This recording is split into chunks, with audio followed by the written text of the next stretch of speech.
Hey, what's up, guys? Marshall working to play. Where I was working, trying to work. When the van doesn't start, you ain't working.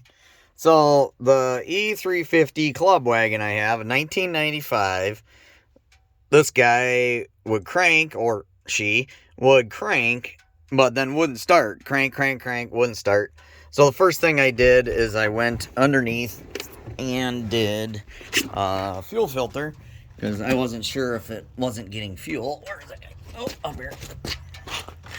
So if we can get in a spot that I can see it right here. So you need a 3/8 quick release little wrench, and then that pops those ends off those fuel lines. And I was gonna see if I have that little wrench with me. No, oh, over here on the step. So this was the fuel filter. So I had to got this from O'Reilly, got this one. Then where's your little wrench? Right here. This little disconnect tool. And this little guy works pretty slick for a 95 fuel line. It's 3/8 wrench. And then that worked good for that. So I'm gonna just keep all that together. I throw it in my little tote that has the van stuff in it. So I first changed that. That didn't make it start. Then I had a ground. One guy said, check your ground. So I cleaned the battery terminals and all that. Then on the other side here, if you crawl underneath, there's a ground cable right here. Right here. And I'll add links to those guys that had pointed me to these things. So I cleaned those terminals, did some electric grease on there, connector grease, and then put those back together. And actually the van did start once, but then it died after 2 minutes. So that leads me to the next thing. Crawling back out of here because I'm in the driveway.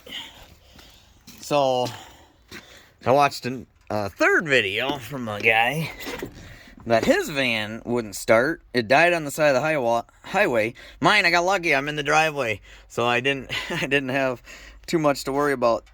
He said his ignition coil was what had caused it to not stay running.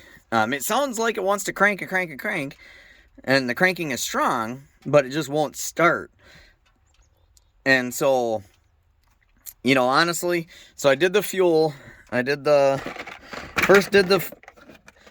it? Oh, right here. Fuel filter, which that's $13 at O'Reilly.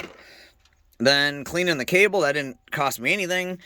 They said if there's a frayed cable, like it would be a mesh type cable, replace that cable. So then just go ahead and replace that cable and go to a nice copper cable like that was under there. So somebody had updated at some point that cable, but it had just rusted between the frame and the connector. So cleaning that up might help, but didn't really. We did start once after that, but then the next thing I did, I went and I popped off this grommet, or this little clasp, because the fuel line comes up here. Then I actually just wrapped a piece of paper around, because this is more like a 3/4 inch pipe, to push that spring up. Then I turned on the key, that primed fuel, and I didn't know if there was still some air in the lines. And so then I actually ran a bunch into a little can, and then snapped that back together, put the ring back on.